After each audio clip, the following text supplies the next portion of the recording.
Hello and welcome to the Highly Commended Grand Prix podcast! Woo!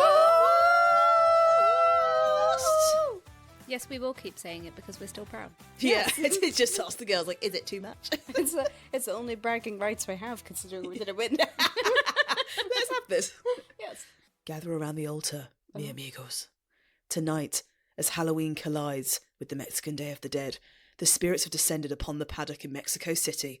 The air is thin, the ghosts are restless, and they're demanding offerings. We place a cool, calm and collected cucumber at the altar for Oscar Piastri, who's been the chillest man in the paddock all year. But recently, I can just add an echo effect. Oh, okay. Can you do that then, please? I kind of like the manual one. No, you do manual and then I'll add one as well. Okay, cool. But recently, that cucumber is looking like Oscar's championship lead. Soggy, and soon, might end up in the bin. The altar begins to rumble. Ancient stone cracks. An ominous orange glow emanates from the depths. The earth shakes as a decrepit, ancient entity rises, skin the colour of setting sun, hair like dried tumbleweeds. A booming voice echoes across the paddock.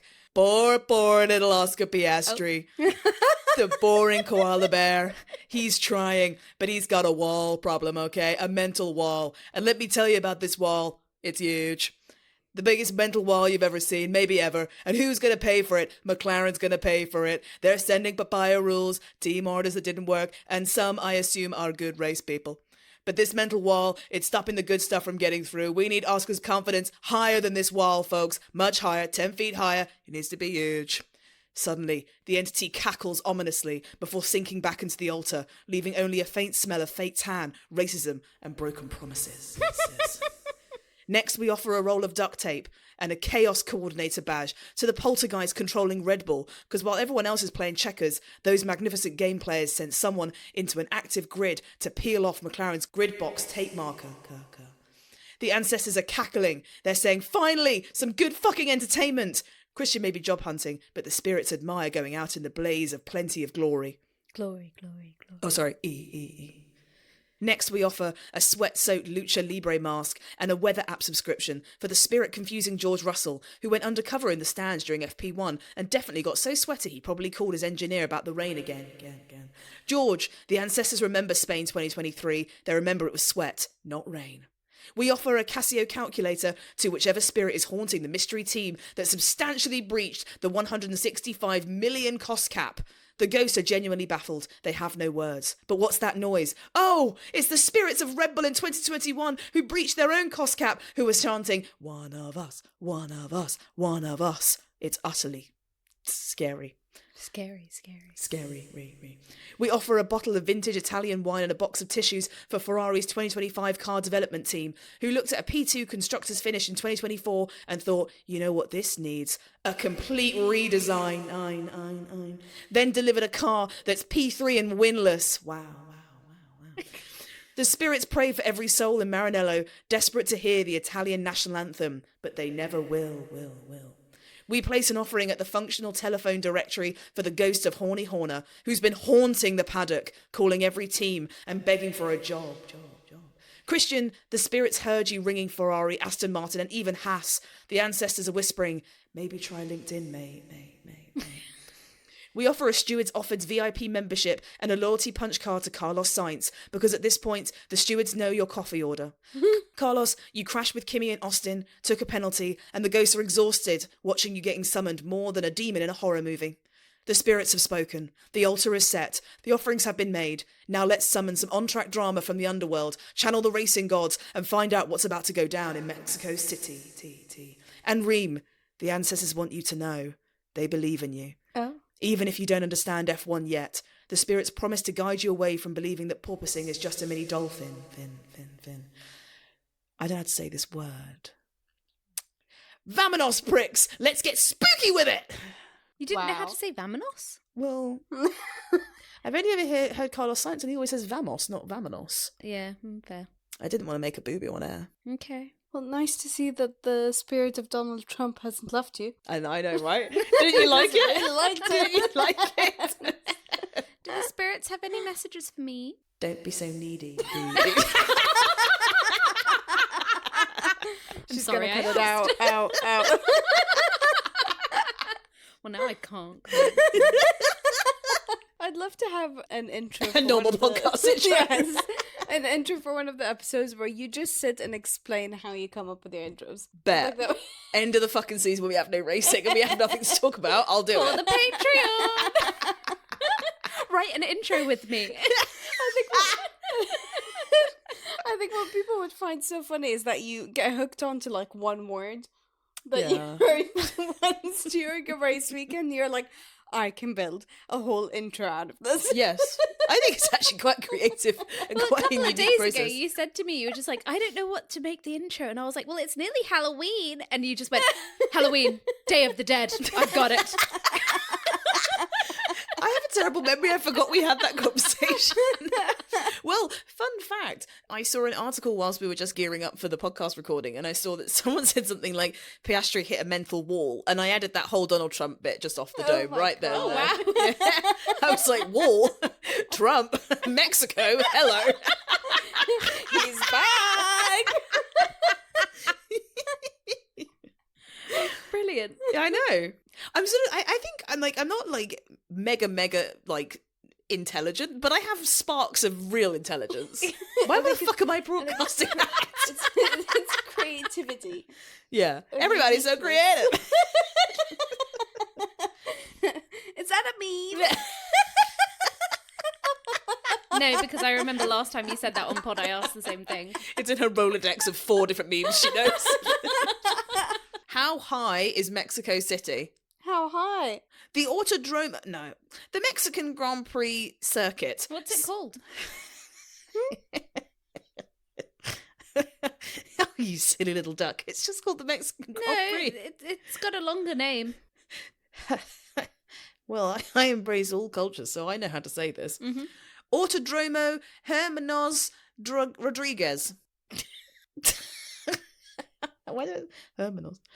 Autodromo. What does it mean when you've got a little dash on top of an O? No idea. Oh, great. Autodromo Hermanos Rodriguez. Did you ever watch The Sweet Life of Zack and Cody? Yeah. Why Remember all the things come back to bellboy? this? Esteban. No, wait. Yeah. Esteban something Rodriguez. And it's like 5 Do you not names. remember the name? No, the do name you is like remember? burnt into my brain. Oh, say it. Esteban Julio Ricardo Montoya de la Rosa Ramirez. Damn. Yeah. Not even Rodriguez. It was. I literally said that at the end. No, I said Rodriguez. Yeah, and then I said that right at the end. You Sneeze said if you're sexy. Ramirez. Rodriguez. You said Ramirez. Rodriguez. I said Rodriguez. Yeah, you did. Yeah. I heard Ramirez. Ears open on the pod, please. Actually, I might have heard Ramirez. Yeah. Esteban Julio Ricardo Montoya de la Rosa Ramirez. Oh my god, it is Ramirez! How dare you? How dare you?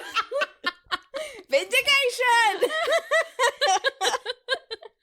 Can I tell you the fucking intro thing I've done, please? Sure. Can we bring it back to... What are you laughing at? Now, you don't be so needy. Oh. The spirits are saying it. We need to talk about Formula One because that's what this podcast Go on is then. about. The circuit sits a staggering 2,240 metres above sea level, which makes it by far the highest circuit on the F1 calendar. But what does that actually mean? So, I've done something Colder fun. temperatures. No. What? It's really hot in Mexico. Are you alright? They're The higher your surface. not in the clouds, you idiot. Okay, I've found some fun ways for you to visualise how high above the sea level that it actually is. Okay.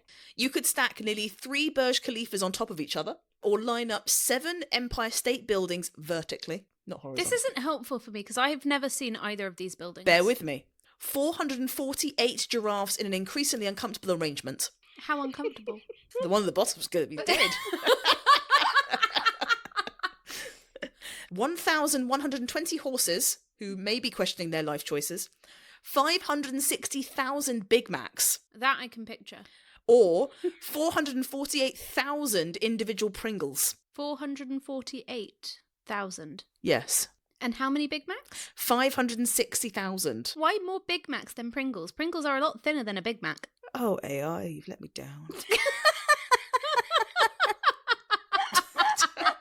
Okay, I'm just going to move across to that like that didn't happen. Pringles tubes, maybe? Maybe, yes. Let's go. Can I go with that, please? Yeah. Thank you. 1,493 Danny DeVitos. 2.4 million meters of spaghetti measured millimeter by millimeter. Mm-hmm. Or finally, this doesn't make any sense. What? This could have been easily done by. Do you know how high a circuit is? Higher than above average. Would that have got us highly commended on a podcast award? I don't think so. This would. Aim higher. Aim as high Aim as- 1,493 Danny DeVito's higher than that, bitch. How about that? This doesn't make any sense, but I'm going to say it anyway because I've written it down. 149,333 ants in a perfectly organised column. That's my favourite. But it doesn't make any sense. Picturing it doesn't get you anywhere close to what we need it to. Organised column. Doesn't make any sense. That's stupid. Okay. That's really stupid. I haven't got any stuff written down about qualifying. You've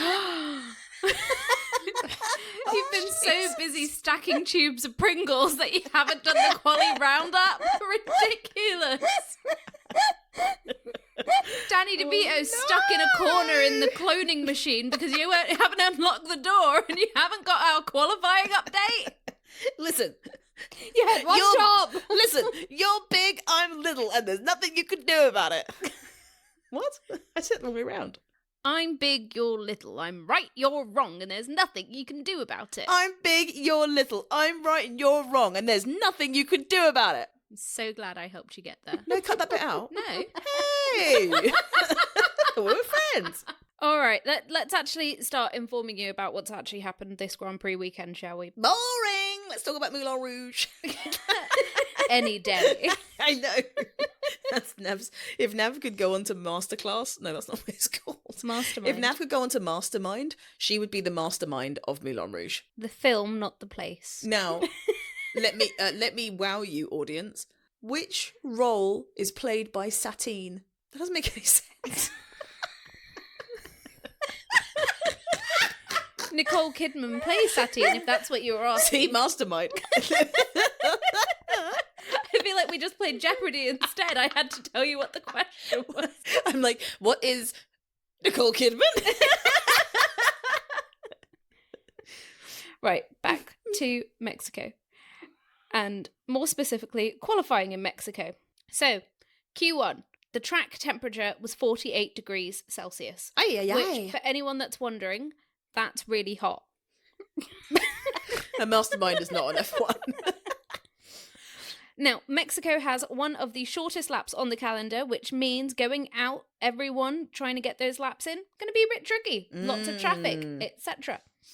Alonso set a time of 1 minute 17, nearly 9/10 clear of his teammate. That's not shocking. No. That's It's expected, really not that actually, is. is it? That's actually the status quo. But all eyes were on Norris because so far this weekend he has been looking the best. He has been the hottest papaya around, hasn't he? Yes. Mhm. Leclerc was looking like he was going to come second. Lawson goes third. Hadjar goes fourth. Bearman fifth. The rookies were doing quite well in Q1. I'm Good impressed for with those them. little boys. Yeah. Sorry. I'm impressed with those boys. However, Piastri. Ugh. Bad news for Piastri in Q1 Ooh. because he was reporting DRS issues. Ooh. Dun, dun, dun. With 10 minutes to go in Q1, Verstappen was fighting his car, complaining that he had understeer and oversteer and all sorts of issues with it. It's a normal trope that, like, Red Bull, especially Max, isn't happy on a Friday and then somehow they pull it out of the bag for Saturday and then also Sunday, which is the opposite for Ferrari. They pull it out of the bag Friday, it starts to fall apart in qualifying, and then it gets a little bit mid on Sunday. I know which one I'd rather be. Yeah. Papaya, they're winning. Now, the big shock of Q1, Isaac Hadjar. What do you think he did? Crashed. He did not get into Q2. He actually went fastest. Oh, fuck. Good for Hadji. Wow, we have no faith in him. You thought he crashed, I thought he was out. He was a 10.5 ahead of Norris. Damn. And Lawson went third. So the Damn. Racing Bulls were looking pretty pacey. Ooh. With 2 minutes to go, Sonoda only managed 9th. Ooh. Oh, now 3 Red Bull seats are still up for grabs. Oh. And there's 4 men wanting to fill them. Arrrr. Mm-hmm. That was the most awful way you could put it. No, the most awful way would have been 3 holes. 4 men want to fill it. Don't fucking test me on fucking dirty humour. So, on everyone's last laps, Antonelli was 11th, so he was a bit, squeaky bum time. Gasly... We are so unserious. Gasly was only able to get to 17th, so he was out. Yikes. Albon was 16th, and Bortoletto only managed to get 15th. Ocon somehow then went 3rd. Damn. So all of the people that you weren't expecting to do well kind of did well. And then once the clock hit 0, Stroll abandoned his lap, so he was out. Colapinto was also out. And then Antonelli managed to get 15th. So Albon then had a chance to sort of knock him down, but didn't manage to survive. So Antonelli managed to, save his squeaky bum from squeaking too loud. So the bottom 5 was Bortoletto, Albon, Gasly, Stroll, and Colapinto. Usual suspects, really. Usual suspects, yeah. Nothing too shocking. And then we have Q2. Nothing too exciting happened. You didn't really get like a magical Lawson and Hadja go quickest overall moment or anything like that. Well, I'm glad I missed it then, because that's all I live for. There were lots of people doing their flying laps. Bearman managed to get 8. Russell managed to get 3rd. And then when the checkered flag hit, Hülkenberg was pushed down to P11. Oh, little Hulk. And wasn't on a lap at the time, so that meant that he was out. And then Ocon improved, but only to 11. So then Piastri and Alonso were on the drop zone and really needing to do some magic. And Alonso only went 13th, which meant he was out as well. Piastri, however, managed to get through 7th. Oh. So Piastri really wasn't looking that good in qualifying. So he entered squeaky bum time for Q3 and Tsunoda dropped out. And Lawson never actually sent a representative time. So the next 5, so 11th we have Tsunoda, 12th Ocon, 13 Hülkenberg, 14 Alonso, and 15th Liam Lawson. And then we go into the final Q. Q3, everyone, frankly, is looking at Bearman, because how the fuck is he there? And also Sainz, who has his 5-place grid penalty from the week before. And also Piastri, because Piastri just wasn't looking that fast. Wow. So Norris set the time to beat, which was a 1:16. Piastri went 3rd, but he was 3/10 back. And then here come the Ferraris. Hamilton managed to get 3rd ahead of Verstappen. Damn. And then Russell, the leading man for Mercedes, only managed 6, and Antonelli 7 ahead of Sainz, Hadja, and Bearman. And then Leclerc sets provisional pole. Ooh, provision. Sorry. George Russell said on his radio, rears are nowhere. No, I want a Russell hustle. Everyone does. What? It's nice to say. What would you want me to say? A Verstappen fast lappin'. Oh my god, that's quite good actually. That is quite good. So then we have the last few minutes left. Bearman, Piastri and Verstappen are all on their laps. Sainz, Hadja and Norris all come out again, and then the Ferraris are out. So the Mercedes boys were the last ones out onto the track after changing onto some fresh rubber. Ferrari were looking pretty pacey. Ooh. Interesting. And then Norris goes on top. He sets a lap that is 4/10 faster Holy moly. than anyone else had done. So it was provisional pole again for him.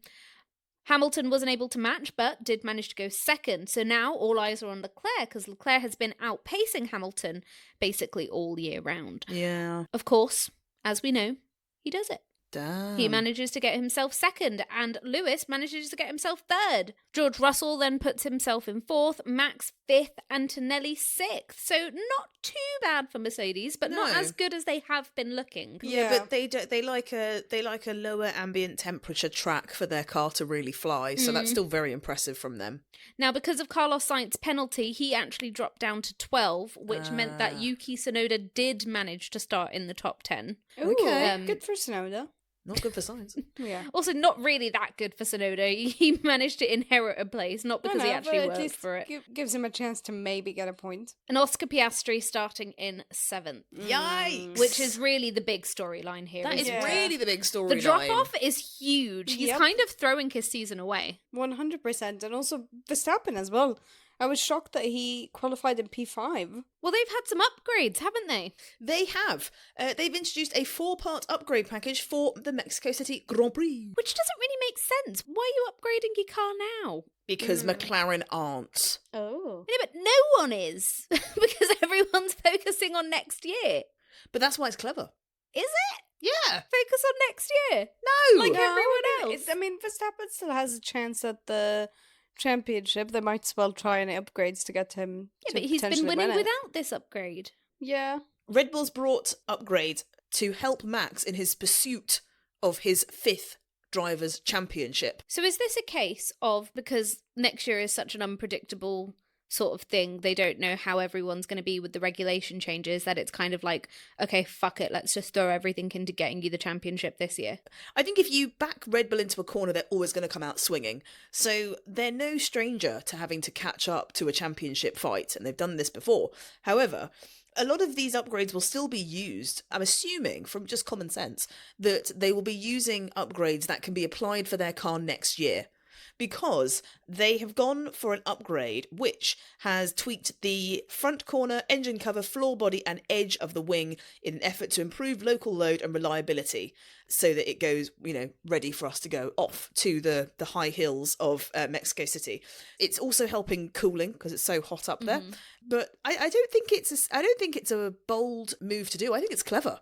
Okay. This can all be applied for 2026. Okay. And realistically, as long as those two papaya boys are going to keep squabbling and scrapping between the two, Max can keep inching forwards. I Yeah. don't think they fucking are. Piastri's so far back. Well, is it sabotage? Oh.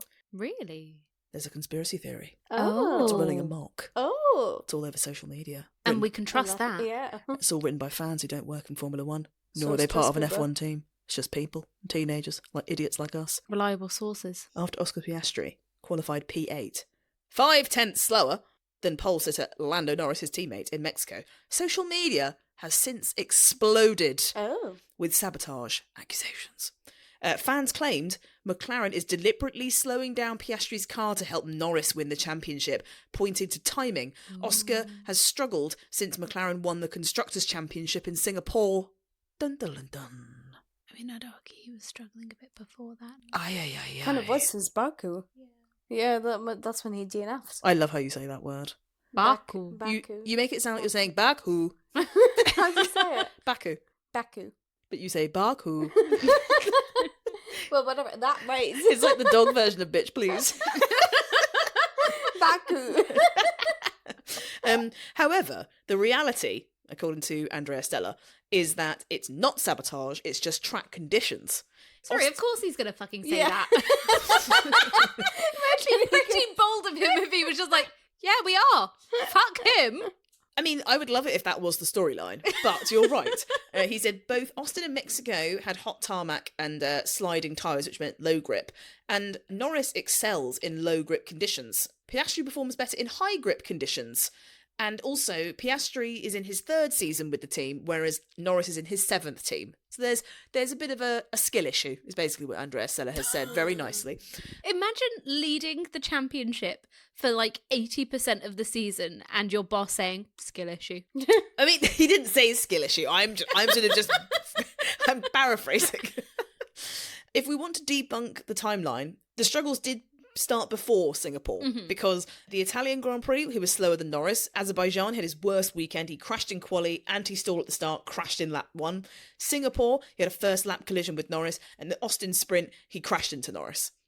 So the timeline doesn't work, but still, the first question I asked at the beginning, is it sabotage? I don't Oh, know if I it's want it to be. sabotage. Reem, the answer is clearly no. I've just debunked it. No, but I mean, again, obviously the he's not drama gonna I want say. it to be. Yeah, I don't know if it's sabotage. I think he's I think Piastri's probably getting in his head a bit, which is weird because we haven't seen Piastri get in his head all season. We've praised him all season long for being that cool, calm, collected guy. Yeah, but I think the fact that he has had issues with the team, issues with the strategist, and they have, had the papaya rules, they've kind of prioritized Norris a bit in the last few races, and I think he's finally gotten to a stage where he's just in his head, and he keeps getting that low performance, and on top of that, it's been McLaren leading all season, and then Max has suddenly become a contender in the last 5 races, so I think it's kind of probably thrown Piastri off a bit, and for the first time we're seeing him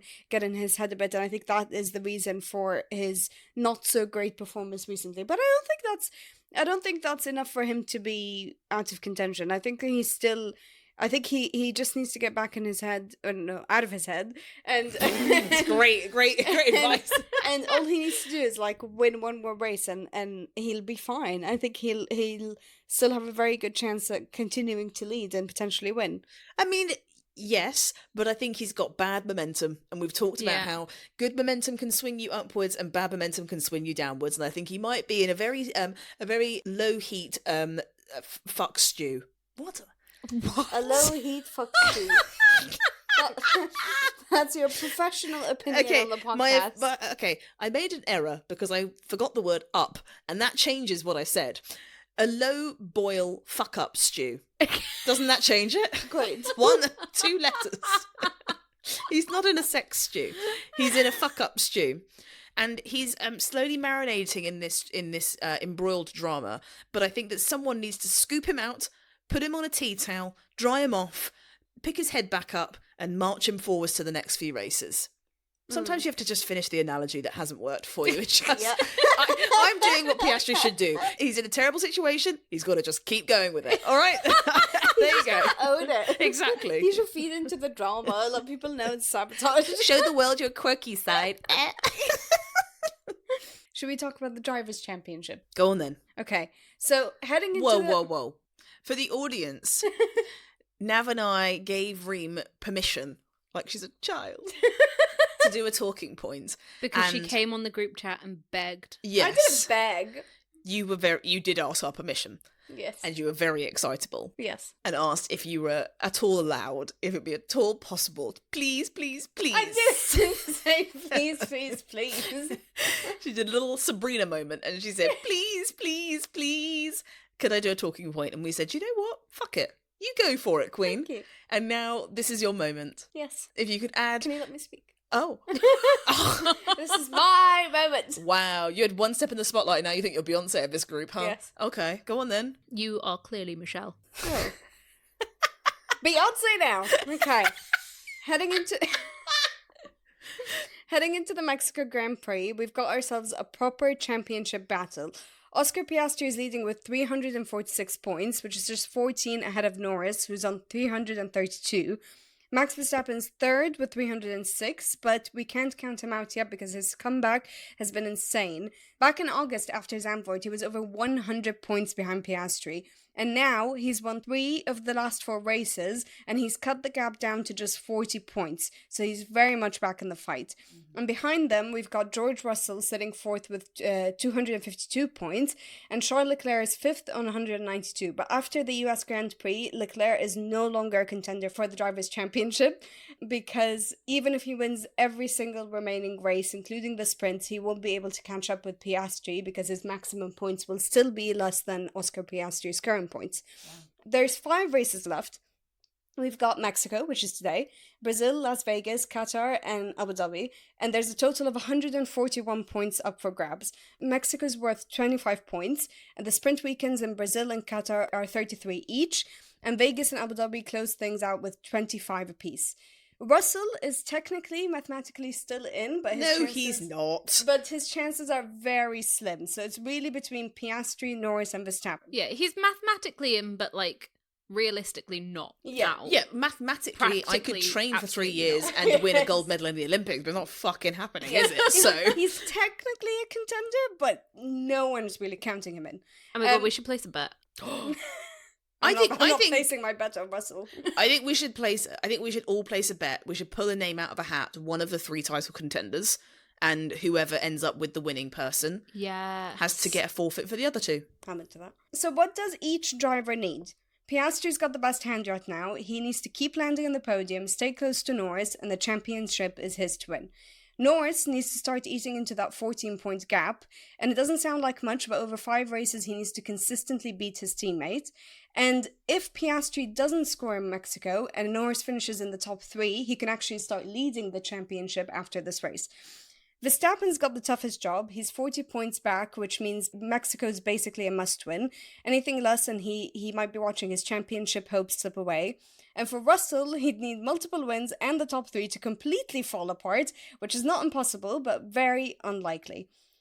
Mexico is going to tell us a lot. If Piastri wins, he's going to be firmly in control going into the tricky sprint weekends. If Norris wins, then we've got a straight McLaren fight for the title, and if Verstappen wins, he could be less than 20 points off the lead. The earliest either Piastri or Norris could wrap it up is Las Vegas, while Verstappen's first shot will come at the Qatar sprint, and Russell's only chance at winning would be at the last race, which is Abu Dhabi Grand Prix. Now, what do the fans think of the Drivers' Championship? I've put out a poll earlier this week on our socials asking our followers to vote who they think would be most likely to win the 2025 title. The majority vote went to Verstappen, with 35% thinking he's got it in the bag. I voted Verstappen. Me too. 29% voted for Oscar Piastri, even though he's the one leading. And then 25% have given their vote to Lando Norris, which is not very far from Piastri. And 9% of our followers believe George Russell will win this year's title. So they were all smoking crack. Yeah, they were delusional. We can't say 9% of all We love them, but like that must be a You joke. do you, but also seek help. Like what season are you watching exactly? It's 2025, thank you. So yeah, I'd also put my vote for Max Verstappen because I think he's just been on a roll. And you've put your vote as Max Verstappen as well. I think I put mine for Max Verstappen as well. Oh damn! But I also, I think recency bias plays into this hugely because earlier in the season, midway through the season, we would never have said that Max Verstappen was a title contender for the 2025 Drivers' Championship. And earlier than that, we would never have really said that Norris was going to be coming back from this. So you do have to take that into a factor. People have very, very poor memories. So it's kind of like the last race is what your predictions are because that's what you're seeing. But the landscape changes very quickly. Russell, there you go. They're your kisses and praises and flowers. You're not getting this championship. Thank you so much. Please leave. Thank you. It's a no from me. I think you're right. Norris seems to be getting some good momentum, but this race will be crucial for all 3 of the contenders. 100%. So the only thing we can do now is watch the Mexican Grand Prix and see how that changes. Everything changed. It's all got to shit. I said to the girls that I'm ready to get on my soapbox, so cue me in whenever you're ready. Oh. You ready for a soapbox moment? Yeah, let's go for it. Hit it. Lewis was fucking robbed, and quite frankly, after the last lap, so were we. Yeah. Actually preach. Yeah. This Actually was preach. a Grand Prix of robbings. So the first lap was pure magical chaos. Yeah, it really was. Now, the girls and I were very, very, very well prepared for this race because we had just had breakfast for dinner. Yes. So we were all like fueled for the day, fueled for the race. True. And we were sat with our bloated bellies, True. ready to see what happens at turn 1. True. And so much happened that we couldn't keep up. Yeah. I didn't write any notes. I didn't know how to. You can't write that fast. I couldn't see. You'd break a world record if you typed that fast. I didn't have that many eyes. There was too many things going on. Once you start typing one thing you've seen, I looked up and I was like, 6 things happened. Like, missed them all. Watching that starting lap, the formation lap. Was it formation lap? Lap 1? Watching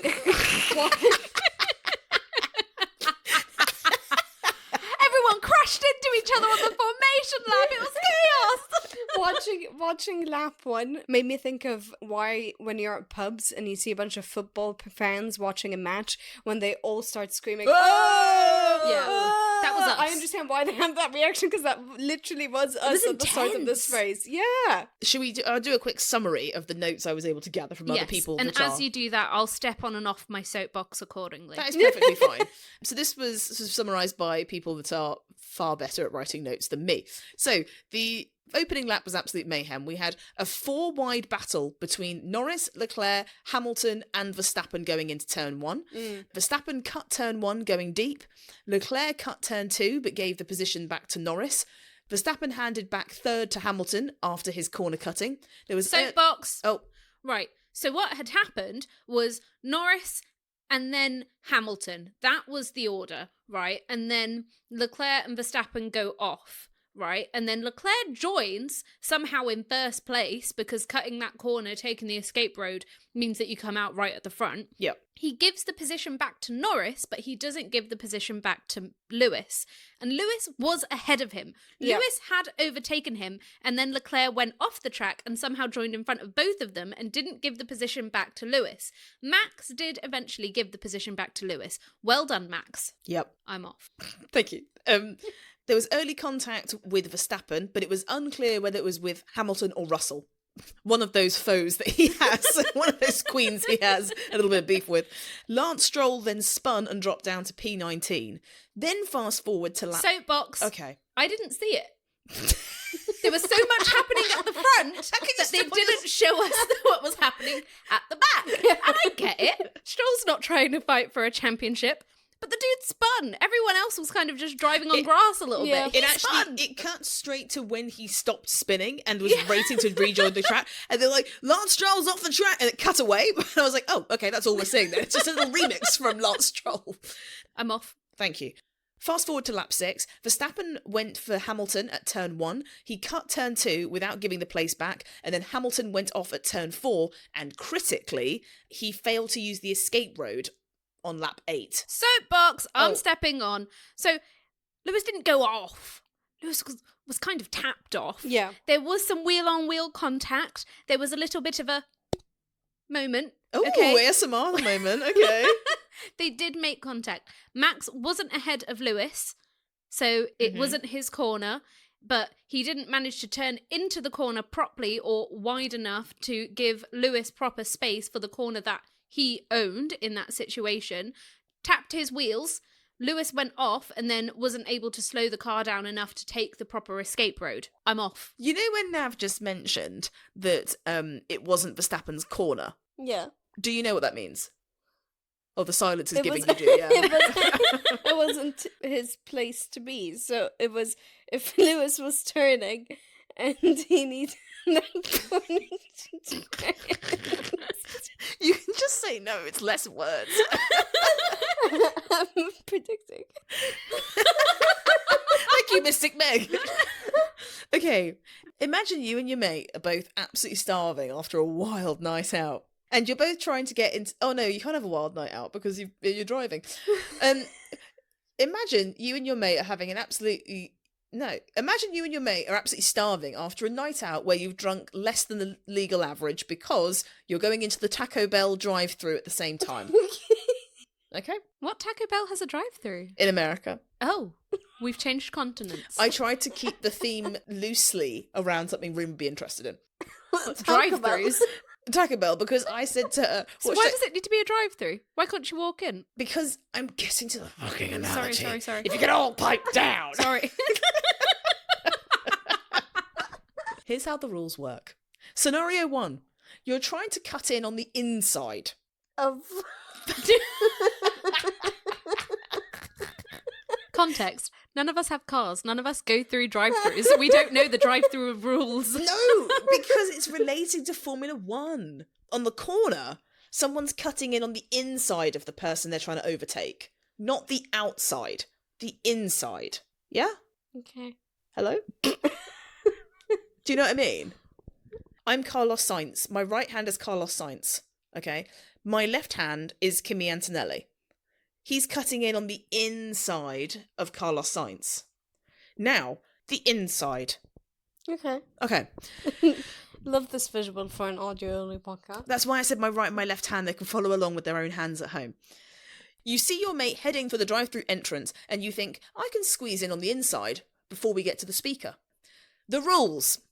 Your front bumper of your car needs to be at least alongside their side mirror before you both reach the speaker box to say your order. The speaker box represents the apex of the corner. Now, you can't just floor it. Can you tell her what an apex is? The apex of a corner is the innermost corner that a driver aims for. You see here? This is the apex. Okay. Everyone Google a picture of an F1 track corner. Yes. Think of a corner. It's the innermost point of a corner that a driver aims for, which is where they are closest to the inside of a turn. Okay? Okay. Perfect. We're back on track. This definitely is not a waste of time. Okay. You can't just floor it from way behind and dive bomb in at the last second. That's not a fully controlled overtake. You need to take a reasonable line. You can't cut across the bushes or drive over the curb in a drive-through. You'll get told off by the Taco Bell staff. You need to stay within the painted lines the whole time of the Taco Bell drive-through, which summarises F1. What happens if your bumper is alongside the mirror at the speaker? Congrats! They have to leave you space and you can both order side by side. Brackets, if there's room. If your bumper is still behind their mirror when you reach the speaker, sorry mate, that's their spot. You pulled a dive bomb and you're getting penalised by the Taco Bell management. Damn. Now, if you're taking the risky outside route, you decide to go around the outside through the car park, maybe swinging wide around their car to get to the speaker first. The rules are way stricter this way because it's riskier. This way is harder to pull off. And, who can the FIA be in this Taco Bell analogy? The people at the window that are going to give you your food. Thank you. The people at the window literally say it's a much more difficult manoeuvre to pull off from what they see from their little window. Your front bumper needs to be ahead of their front bumper by the time you reach the speaker, not just alongside, ahead. Mm-hmm. You need to stay controlled from start to finish, and when you reach the menu board, brackets, the exit. Mm-hmm. Thank you. And you can't run over the planter boxes or the car park lines, brackets, you need to be within track limits. What happens if you're ahead of the speaker? Yes, they must give you room to go at the menu board and they can't squeeze you into the bushes or do anything nasty. However, if you're only alongside or behind the speaker, no, you have the right to get the space back off. Back off. Does that explain overtaking? Mm-hmm. Yeah. Explain it back to me. So you've gone on a white night. No, not from there. On the inside, give me the You're at facts. Taco Bell. No, give me the facts from the inside. From the inside, What needs to line up with what? your car needs to be behind the mirror. Quite the fucking opposite, actually. Yeah. The front of your car needs to be in line with or ahead of their mirror. If it's behind, it's their corner, Okay. by the apex of the corner. Okay. But if you're going around the outside, then Behind the mirror. fully ahead of the front of their car. Did you listen? You just said inside is fully ahead. If you're going on the inside on a corner, then the front of your car needs to be in line or ahead of their wing mirror. If you're overtaking on the outside of their car, the front of your car needs to be completely ahead of the their front bumper. of their car. And which one was behind the mirror? None of them. The first one that you said was behind the mirror. No, I said that your front bumper needs to be at least alongside their side mirror before you both reach the speaker box. Brackets, the apex of the corner. Okay. I'm going to do a visual representation. Listeners, please wait. Visual representation done. Do you get it? Yeah, I think the Taco Bell stuff really confused me. Oh, man. It was just a bit of a too complicated process to explain.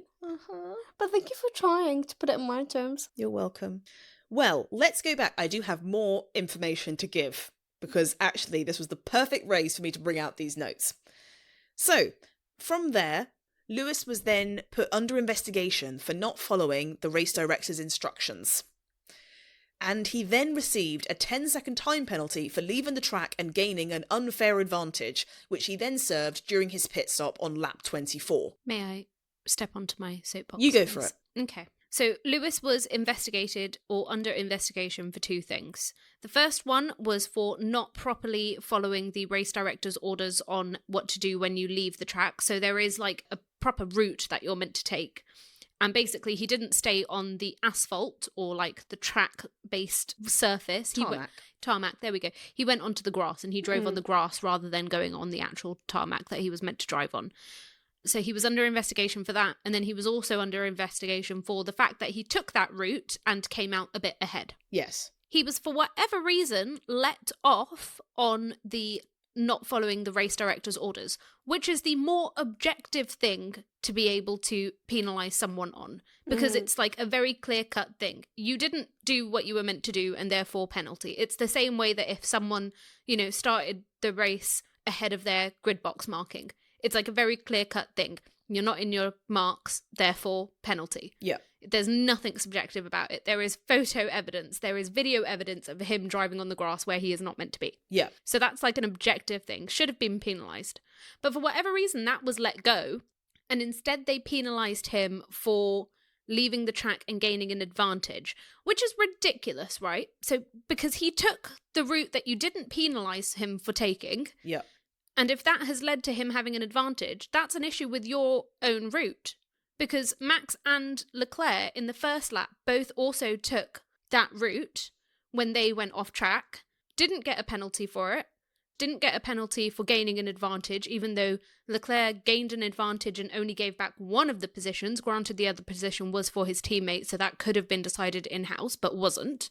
So why were they not given a penalty, but he was, for literally going the route that they have set out, which for whatever reason means that you come out ahead? But he didn't follow that path. So if he hasn't followed it and you're not penalising him for that, why penalise him for something else? Because, as per the rules, he got a lasting advantage. His gap to Verstappen was wider because he went off the track and he cut across the grass, which meant he would have been further ahead joining back on the track.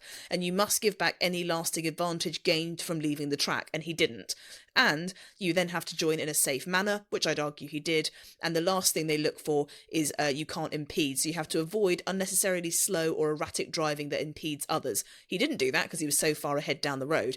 But the FIA and the stewards' decision came down to the fact that he got a lasting advantage on track over Verstappen. But you can't say that objectively, because at the same time that was happening, Max, who was the car behind, was then battling with Ollie Bearman and the Mercedes. So his time might have been slowed down with the fact that he was defending and battling. Agreed. So that can't objectively be said that he gained a lasting advantage. It might just be that he didn't gain any advantage, but Max slowed down because he was defending and battling, in which case it looks as though Lewis's time has come out way ahead of where he should have been, but actually it's a result of Max's thing. That's more of a subjective thing. Why penalise him for that rather than the really clear-cut thing of he didn't take the right path? Yeah, I agree. I can't really defend that. All I can see is that it felt silly for him to not go round the curved, outlined sort of path as opposed to go onto the grass, because it was quite obviously clear cutting it.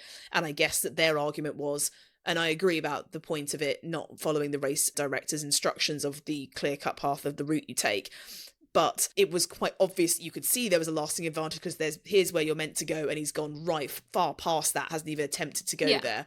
So that was his 10-second time penalty. But also, surely it's slower driving on grass than it is on tarmac. Yes, but his point was that he said that there was very low to no grip there. But, I mean, that really did ruin Lewis's race, let's be honest. And even still, the only reason he's driving there is because he was bumped off track. Yeah, and Max didn't get any penalty for that. Yeah. It was under investigation, but it was nothing. But also, I mean, the commentators made an interesting point of, this is kind of, like, yeah, the FIA penalty was harsh, but it's also kind of on the Ferrari team to have told Lewis to back off in that moment and let Max pass, and then he can then try to get that place back because it wasn't worth it because the risks were too bad. And then that ended up giving him that 10-second penalty and dropping him way down the grid. So I think it's very much a lack of communication with the team and Lewis. Which you always have. Whenever a driver goes off the track, you always have the team saying, give the place back or lose the advantage before it goes to investigation. If it's noted, as long as you give the time back during that noted period, you're fine. You won't get investigated. Yeah. But if you're up for investigation and then you give the time back, too late. You're up for investigation. Then you can still get a penalty as well as give the time back. Yeah. And they were saying as well, like, the Ferrari team isn't going to fight it too much because if they were to fight too much, then they would have to fight about Leclerc and why Leclerc didn't get a penalty, and he would need to get a penalty. And for them, it wouldn't be worth it to then fight against Leclerc because he's also a Ferrari team member. But the thing is, like, I get that they don't want him to get a penalty because obviously they wouldn't want any of their team members to get a penalty. And Leclerc was in a very good position. He was in P2. But also, I mean, Leclerc is out of contention for the Drivers' Championship. Yep. But you could have made it better chances for you to be in P2 for the Constructors. Yeah. By making sure that both of them had a fair advantage, both Lewis and Leclerc. And also, it's just a shit thing to present to someone who's new to your team, who's already been having problems with communication this entire season, and now you're just saying, well, you're kind of on your own, we're not really going to defend you, you're going to get a shit penalty, and that's kind of on you, and he's not going to feel great for the next race, especially considering he got P3 for qualifying. Like, this would have been an amazing opportunity for Lewis to be on podium. So the reason I'm so on my soapbox about this is because that first corner was so exciting. I didn't want that phase of the race to end. But instantly then, you've basically taken out, like, basically you had Norris, Leclerc, Lewis, Verstappen, and George all fighting for a podium in that moment. And in that instance, you've given one of them a 10-second penalty, which means you've taken one of them completely out of the running for that. And you've, like, by 20%, you have taken out 20% of possible excitement for the race. That is Why true. would you do that? It's just like you've just completely taken one of those drivers out of contention for a podium and instantly kind of just flattened it a bit. Yeah. Not completely, because you've still got 4 other drivers that are fighting, but like you've kind of taken some of the fun out of it, because you could have had 5 drivers competing for 3 spots, but now you only have 4 competing for 3 spots. It's not as exciting. And that first lap was so fun that it was kind of just like, no, I want to see more of this, and it's going to get so much more spicy with the pit stops and how that's all going to go. And then as soon as you serve a 10-second time penalty, he's like, you know, going to be down in 15th or something, and suddenly there's no excitement from his part of the race. Yeah, agreed. I mean, Lewis didn't really recover. He went off on lap 24. He pitted from his soft tyres to mediums, and then he served his 10-second time penalty, which meant that he drove into his pit box and then stayed stationary. None of the teams could touch his car. If they were to touch his car, or the Jack was to touch his car, he would have got a second penalty. So they had to stay there stationary. What teams end up doing? They have a stopwatch and they wait for the 10 seconds to hit. What normally happens is that they are cautious to make sure that the penalty has been properly served. So normally 9 times out of 10 the pit stop will end up being a lot slower, because the teams are so worried about having to serve a second penalty for it not being served correctly. So I think he ended up having a 13-second stop, which was quite slow, because Ferrari have been quite good with their pit stops. It has been one of the small victories they've had this year, because there's been no actual victories in races. But Max was able to avoid a penalty for the turn 1 incident at the start and turn 3 incident with Hamilton. At the turn 1, they're always a lot more lenient on lap 1 incidents. They see it more as a racing incident than something they need to investigate. A lot of the time, unless it's severe damage or someone's out of the race, they will then start to penalise. Other than that, they see it as like, everyone's jostling for position, everyone's moving around, so, we'll let them off. So that was that. Can I hop on a really mini soapbox? Go for it. I really wanted Max to get a penalty, because it would have then meant that he would be brought down, and then at least somewhere lower down, you would then have Lewis and Max battling again. Yeah, so true. then you've got like the big battle up top, and then you've got a mini battle going on down there. Yeah, that's But true. there was a period during the race where they were close to each other again, when I think it was when Verstappen pitted. Yes. And they were lower down, and they could have had a chance at fighting there, but they were both a bit slow. So there was no actual Lizards! there was no actual excitement happening there. Also, this is not relevant to Lewis and Verstappen, but because of the chaos that was happening at the start of the race, what the fuck did Bearman get to like P4? That was so exciting, wasn't it? That was fantastic to watch. But I can't remember. I don't know getting how to he did P4. it. No, I don't know how he did it. I think it was that a bunch of them went wide and he managed to like slip in to 4th place and just stuck there. But I genuinely because I think do he not remember started it 9th, happening. didn't Yeah. he? So how the fuck he did that, I have no idea. I don't know. We didn't see it. He was kind of just No. magically and miraculously there. It was in the chaos. It was as if the chaos kind of worked for him and he just managed to like slide by. But I mean, good for him. He kept that position for a very long time. He was in P3 for a while. But yeah, I genuinely, for the life of me, cannot actually remember seeing Bearman go up that order. He had a really good race. He Yeah, did, Ollie he Bearman did. started in P9. Yeah. So, from having a look at the race start, it looks like Ollie Bearman just had a fucking brilliant launch off the line, and by lap 3, he settled nicely into P6. Yeah. So I think the kerfuffle with all the people at the front, I think he was able to, and that the Mexican Grand Prix track is very wide for turn 1, so you can get a lot of cars there. So all those cars ahead of him would have been punching a hole in the air and giving him a fantastic slipstream to just keep going and going and going and going. He didn't have his teammate that he had to worry about like Lewis and Leclerc did. He could just razz it, and he did. How he did that, I will never know, because fuck knows, but my God, was it fantastic. What I found so interesting is that the Haas team did their fastest pit stops of the season for Ollie this race. And they were saying over the commentary that it's almost like there's so much pressure on not fucking it up because he might be able to get a podium. That's somehow like, sort of like Max, you know, last race, how we were saying he's so motivated that he's found 2/10. Yeah. It's kind of like they are so scared and so motivated to get this podium that they actually manage to find time in their pit stops. Yeah. Well, I think the stakes are much higher. It's a huge haul of points for Haas, and they've had a bit of a topsy-turvy season so far. And I think it's the same we've seen with Kik Sauber when Hulkenberg was able to get a fantastic result. It spurs the whole team on, because we see Ocon and Bearman, you know, fighting hard on track, normally much lower down the grid. But there's a whole factory of people that work day in and day out and dream of being able to celebrate something like this. So I think the adrenaline, Pressure the creates excitement, diamonds. literally, I think the excitement and adrenaline must have seriously got to them. And like, thank God that did work for them. Question, do you think that the teams in the midfield and the lower field are maybe a bit complacent sometimes? I think their strategies have to be different. You see a lot of the lower down teams on the grid pitting after maybe 4 or 5 laps, and they say like, oh, this isn't going to work, we'll pit them into free air. They have to do strategies that the teams at the top just don't have to do. I think that they play a very different race story to most teams, and I think that you do get stuck into the humdrum of recognising this track doesn't really suit us, we haven't got that many upgrades because we haven't got the same budgets as the big boys, so this is what we're going to try and work with, and then they're going to pray for safety cars, retirements and advantages on track. So yeah, I think that they have to play their game how they can play it. And that is normally, well, for everybody on the grid, they're taking from others, you know, others' misfortunes will end up being their fortunes. That's just the name of Formula One. I know Bearman didn't end up getting a podium, but he still got P4, which is amazing. But also, I mean, like, what an incredible season for the rookies that it has been. Yeah. Because Antonelli's gotten a podium this season, Hadjar's gotten a podium this season, Bearman was very close to getting a podium, and who knows, I mean, there's still 4 races left, so he might still be able to get one. And I don't know if this is common in rookie seasons for F1 to see them perform that amazingly, but well done to all of them. Even Bortoletto had a great one for a while. Like, it's just really, really good. I won't talk about Colpinto. I just hope you're okay there. Under Flavio Briatore. You just hang in there. Yes. Oh gosh, no, it was so funny during qualifying. That was something that happened during qualifying. Colapinto went off track and kind of just went really wide on one of the corners. Went completely off the track. Managed not to, you know, collide with a wall or anything like that.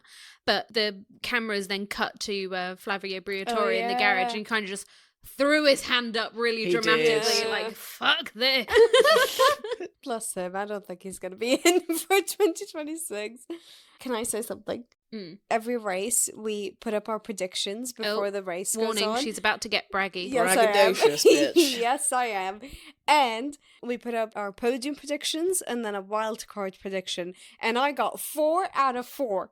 And I'm extremely proud of myself. 20 races in, this is the first clean sweep we've had. Yeah, that is true. God, we're shit at this, aren't we? In my defense, right, how you were saying at the start about recency bias. So you were asking me for my prediction, and that recency bias came flooding back to me, and I said Max to win the race, completely forgetting that he did not get pole position. I wasn't correcting you. I thought you were going to be wrong, but okay. Whatever you fucking say, girl. But my brain kind of just defaulted to, Max has been winning races lately. Let's say he's going to win, completely forgetting that he didn't get pole position. And then at that point, I was just like, yeah, fuck it. I guess I've said it. Well, I put Lando, obviously, as the winner. Well, one, he qualified in pole, so it was kind of a given. But at the same time, I also thought he qualified in pole, Piastri didn't qualify that well. He is going to have to work hard to continue closing that gap between him and Piastri, but also there was a very good chance of him leading the championship from now on after this race. So I was like, there is no way he's going to let that chance slip from his hand. And that's why I was thinking he's probably going to win it. Yeah, I think Lando did a commanding victory today. Yeah. Because he has reclaimed the championship lead over Oscar by one single point. Yes. And he dominated today. And this ends Piastri's 189-day reign at the top.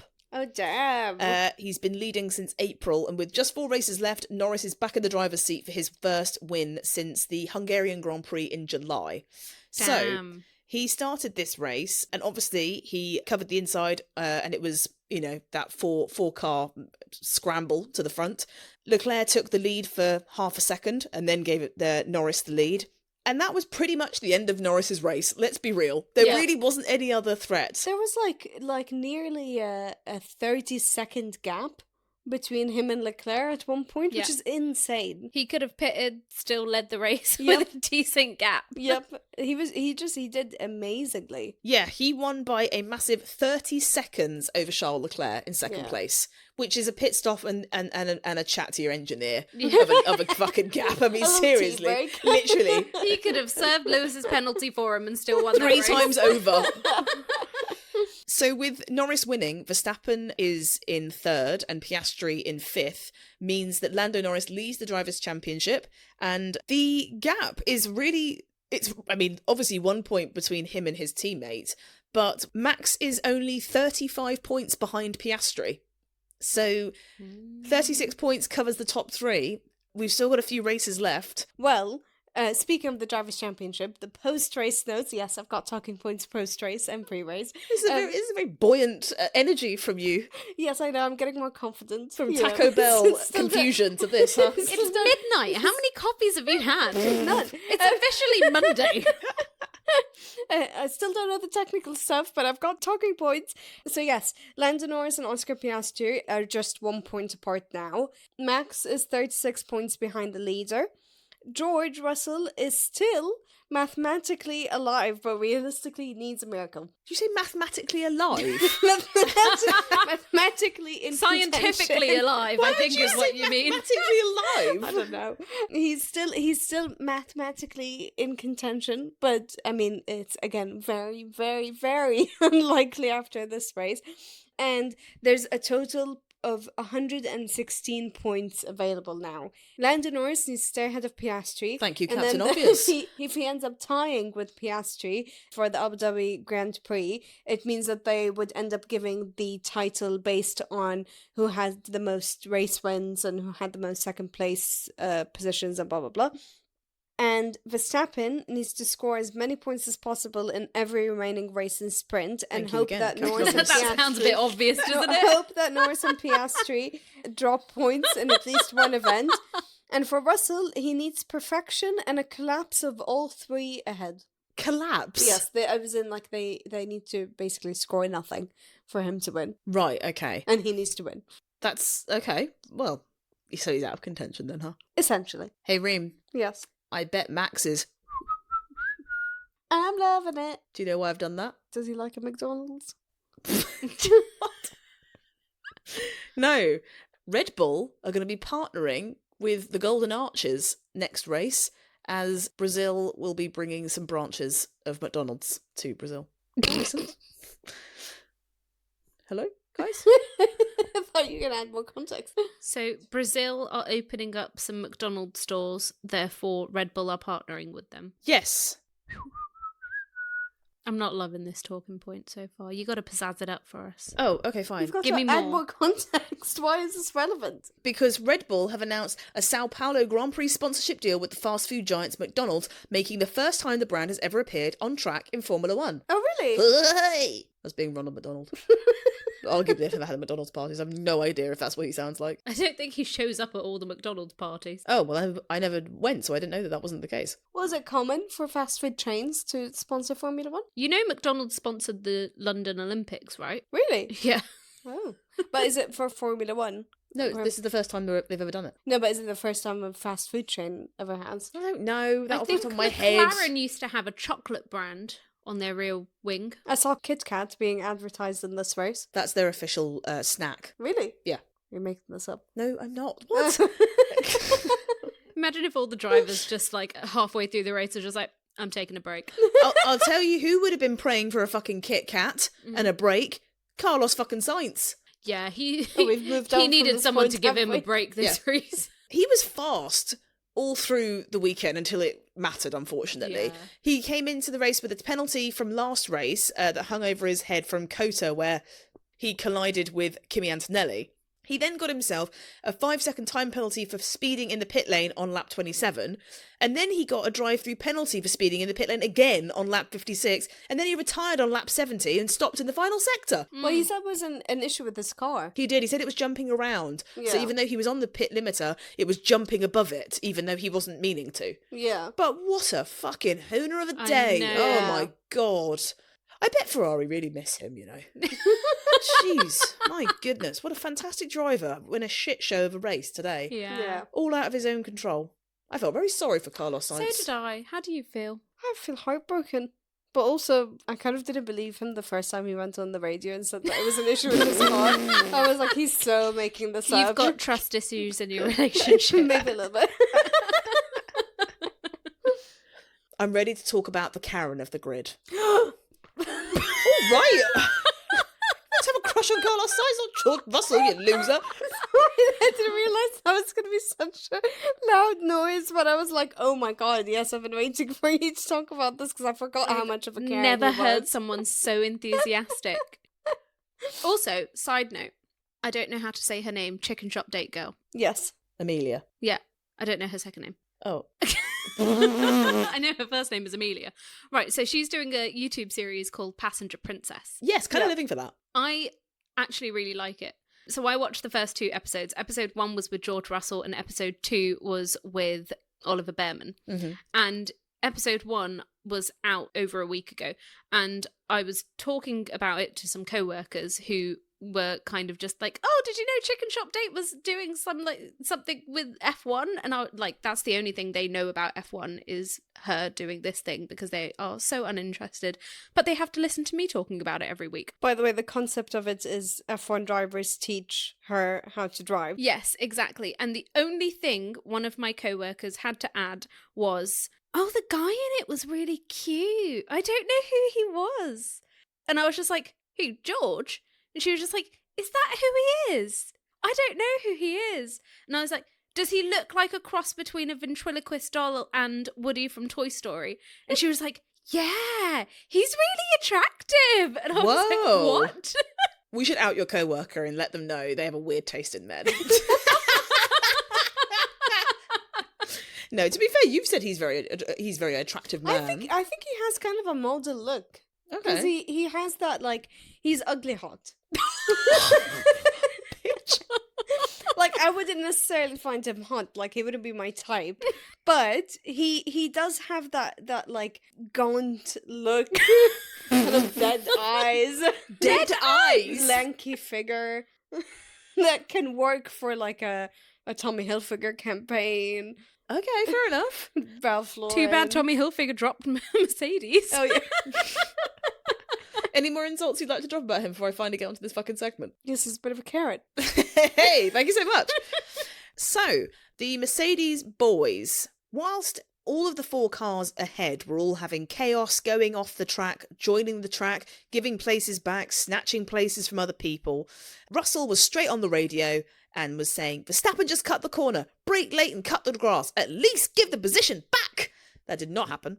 So, by lap 3, Russell was in 5th, Antonelli was in 7th, and as we progressed, what became very glaringly obvious was that by lap 19, Piastri had homed in on Russell and had DRS on the Mercedes as he was looking to snatch 7th place from our resident Karen. However, lap 22, Russell is still holding up Piastri in the battle for 7th, and then lap 25, Piastri came in to the pits. Lap 26, Russell was now in the pits from 4th onto mediums to cover off the undercut attempt from Piastri. And then lap 29, Russell easily passed Isaac Hadjar to take 7th, but he was 2 seconds behind Antonelli. Lap 33, Antonelli and Russell overtake Tsunoda for P5, and Tsunoda's medium tyres had truly given up. And then that's where all the drama started.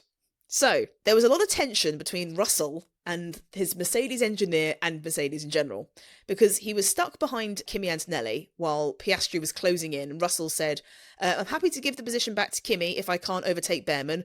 We are just compromising both our races. At lap 41, he said to his radio engineer, I've got a fucking car in my arse, a car much quicker than ours. And then Mercedes ordered the position swap on lap 42 with Antonelli, and George responded, oh, great. And the final swap on lap 64 restored Antonelli ahead of Russell when it was clear he didn't have that much pace in the bag, which he claimed he earlier in the race definitely did. Yeah. He Karen'd the fucking house out. He really did. I kind of live for it, though. I so live I know for that's it. bad, but I kind of live for him. I actually really live for George in general. Talk to Were us you about the it. co-worker? Nev in the bathroom talking to herself. I don't use public toilets. Weird flex. I'm at risk of kidney stones. No, so the thing with George is he is one of those, you know, when you get like frightfully posh people Yes. that are so posh that it's funny. Yes. A fun experience for George was putting on a mask and going to sit in the grandstands. A day in the life of a peasant. Ooh, ah! It was like, I think Lady Gaga did a day working at McDonald's, and they were like putting on an apron, and she was like, hee hee, ha ha, this is so much fun. Imagine you have so much money and so much luxury that it's like fun day is to go and be like, let's be like the scum for 10 hours. So I find it so funny how much of a Karen he is and how like entitled he is sometimes. I think him saying he's got a fucking McLaren up his ass might be one of my favourite radio quotes from the season. Because he won't say it like us, you know. He won't say, I've got a fucking McLaren up my arse. He'll say, I've got a fucking McLaren up my arse.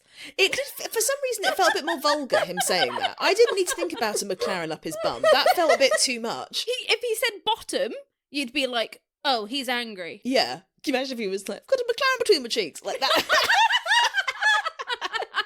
But also, his race engineer was making a very good point, which was that the surface temperatures of his tyres were sky high, and that he wanted him to be able to actually end the race and get to the end of it. Yeah. So he's very ambitious in races, but sometimes he does get frustrated and starts sort of projecting and manifesting a result that might not have been there. Mm-hmm. And ultimately, they didn't have the pace for a podium today. They may have thought they did.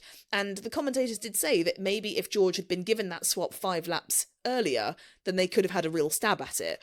He was also saying, I've got much more pace than Kimi here. We can fight for a podium. I'm happy to give the position back if I don't achieve it, but my tyre's just getting fucked sat here. And his engineer said, understood, but we do need to get these tyres to the end of the race. So it was two schools of thought, wasn't it? It was someone saying, listen, all of this will be fucking redundant if you don't cool down your temperatures of your tyres. And George is saying, shut the fuck up. I don't care if they're on fucking fire and melting. I want to get a fucking podium. Yeah. If you're going to have that kind of fuck you Karen mentality, you've got to be fucking quick when you get into clean air. Yeah. Otherwise, My it's man, embarrassing. he was all right. That was the problem. But overall, he did not overtake the Haas. No, he did not. What I love to believe is that Russell, when he reached towards the final laps and he was still ahead of Antonelli and still hasn't overtaken Bearman, I think in his mind, he probably thought the team was just going to let him be.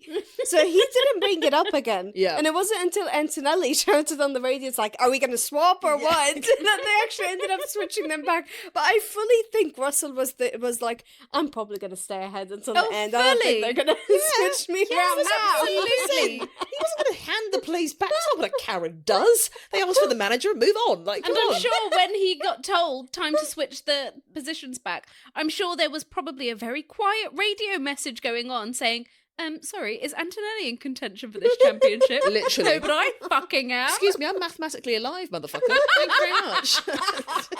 With a car on my bum. Thank you. Yeah, I mean, George, after the race, basically said that he was in a DRS train, his tyres were in a good place, he was ready to attack, but they left it too long. By that point, there was no need to swap positions. Either do it straight away or not at all. I mean, it must be said, I do love George. A lot of people get frustrated with George, and I can see why. He can be very annoying. But in this instance, I do think that Mercedes were far too slow on the uptake. And actually, we've seen in the season, Ferrari have had similar situations with their drivers, and they've been able to initiate a swapping of positions much quicker. Although, we did have the infamous, why don't you have a tea break whilst you're at it? But I do think that Mercedes did have a small window of time, because with Mexico City being exactly 1,493 Danny DeVitos above sea level, the thinner air means that there's fewer air particles to hit the car to cool components like tyres, brakes and power units, which means that a lot of the teams have to open up the bodywork to create more cooling so that things don't overheat and they end up retiring. There's a lot of issues that can be found for the drivers sitting behind a car with all that hot air being pushed out, worked hard by the car in the aerodynamics under the floor and then pushed out, which can fuck your tyres up, overheat your car. So I think all of the problems that George was frustrated with his engineer for saying, the effects were happening to his car whilst he was complaining about not being ahead, which would have exacerbated the problem anyway. Does that make sense? Yeah. So, I mean, keep carrying, Queen. But it was very funny, very unlike George on that radio. I've never heard him that frustrated. An interesting point is also that they said, which I wanted to ask you girlies about, is has Mercedes left George Russell out to dry a little bit with how long they've taken to commit to a contract? Has that seeped into his psyche slightly? And has it made him more frustrated than he would have been if they hadn't have had all this Max Verstappen drama? Has that made him need to be a bit more of a Karen to say, I'm the leader of your team, I get shit done, and that's why he was so frustrated in the cockpit today? They're not saying it, so he's the one who has to say it. Oh, Someone has to. Yeah. I mean, yeah, I think the Mercedes team has kind of fucked it with the way that they've treated George this season, considering he hasn't been a bad driver whatsoever. No, I think he's done fantastically. Yeah, he's like 4th in contention for the Drivers' Championship, which is amazing. And where he's unlucky is that there's no other teams that are just as good as Mercedes that have open spots that can take Russell in. So he can't really use that as leverage against the Mercedes team to be like, oh well Ferrari's after me, so I'm gonna go with them, or McLaren is opening up a position and I want to go there. Well, there's a seat open at Red Bull, I believe. It's whether or not he wants to be teammates with Max. I don't think he'd say yes to that. To quote the Qatar drama, I think Max would put him in the fucking wall. Yeah, legit. So that's unfortunate for him, where he can't use that as leverage against Mercedes.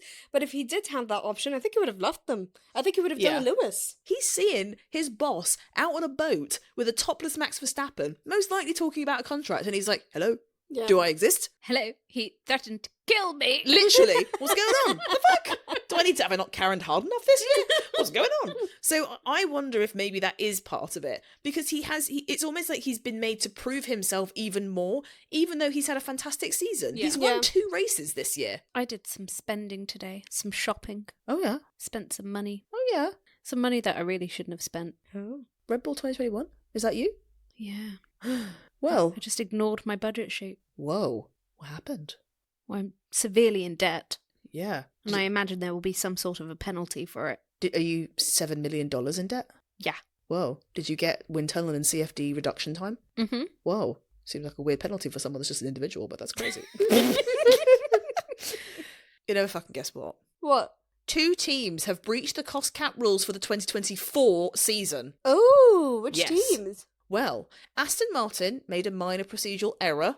Oh. Silly billies. While another unnamed team is alleged to have made a substantial breach by exceeding the approximately £165 million spending cap. Oh, damn. Or just 165, what do you need, 166? Some people. Let me guess. We don't know Haas. yet. What? Haas? They wish. Imagine. The team accused of the substantial breach is believed to be in discussions with the FIA and could face fines or even sporting penalties. Oh. For context, Red Bull was fined $7 million and had its wind tunnel and CFD time reduced by 10% after breaching the 2021 cost cap, which was the first year it was introduced. However, they claim that they overspent on catering. Lobster for breakfast, caviar for dinner, blowjobs for lunch. Sorry. Especially if your name is Christian Horner. No! Reem, Yes. what does CFD stand for? Cost for... Dick. I was going to say that. Go on then. Cost for... dick. That's not funny. It's actually a really serious matter. It's like that. Give me my money. Trent. Hit us with it. No, I know it's a meme. I Oh. never understood it. Oh. Because Okay. surely you know that you're going to, like, surely you know that once, you know, everyone else in the circle has gone and you're the only one that hasn't gone yet, surely you know that they're going to do it to you. Spoken by a true person that's been bullied.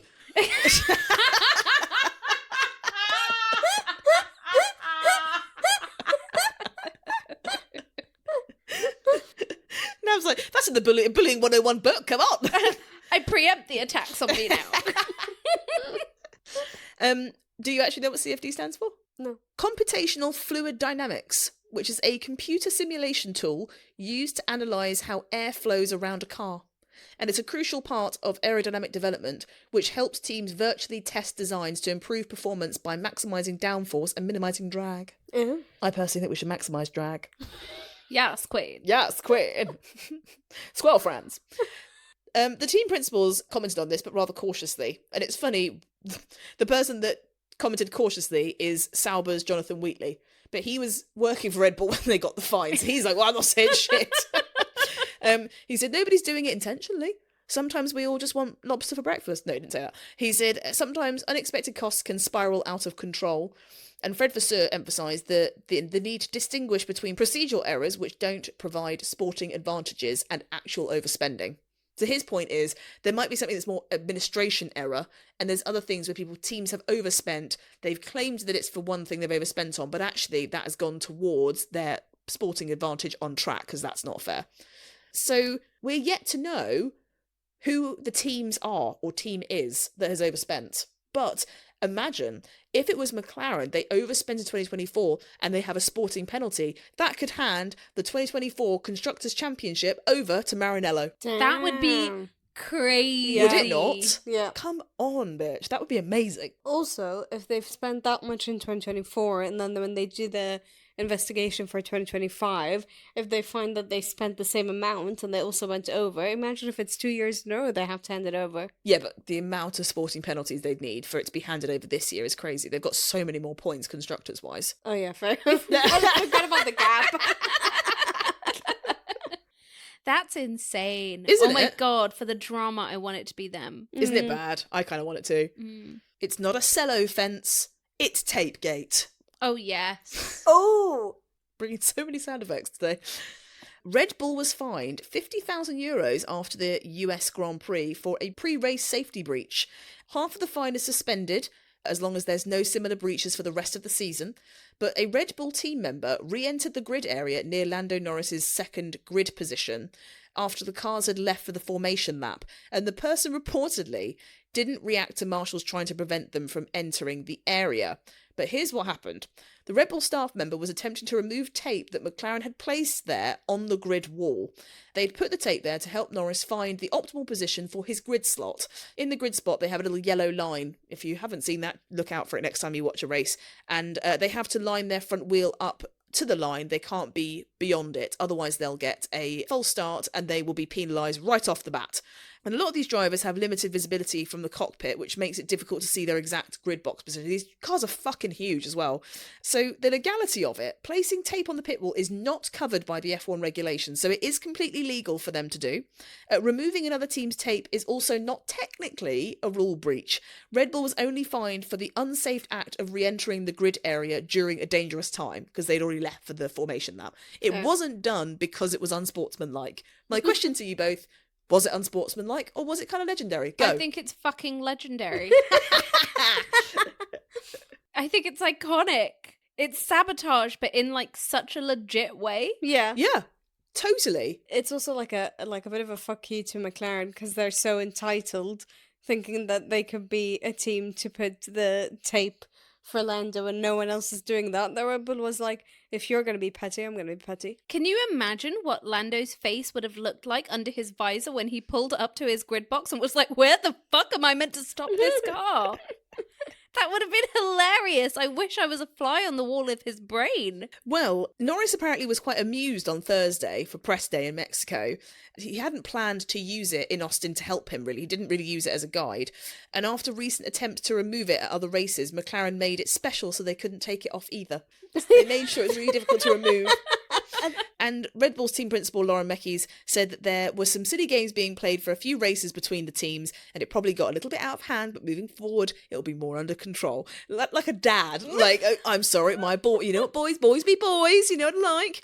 But apparently this isn't like a new trick. It's quite a long-standing thing that teams have been using tape markers on walls for many years. I think Lewis Hamilton actually uses a tape marker on his car itself to use to line up, so he does it a different way, which I guess if Red Bull tried to move that, then that seriously would be a breach, because what is he doing? Yeah. But it's very commonplace because it's difficult to see from the grid box position. They're not like directly, it's not like you open a car door and you can see if you're by the pavement or not. In the car. Yeah, they're way far back.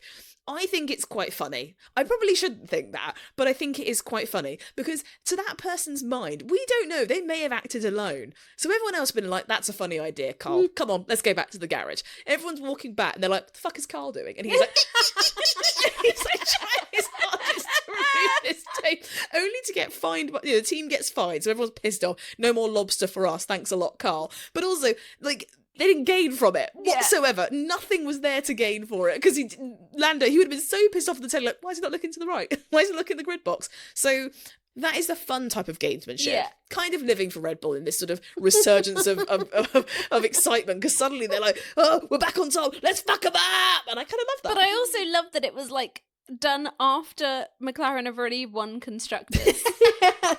But and won drivers. No, exactly. So it was purely for Max's benefit. Yeah. In their eyes, whether or not they actually thought they would benefit at all from Lando not having that tape. But also, like, Lando's only taken the lead in the championship today. Like, they didn't do anything to try and fuck with Piastri.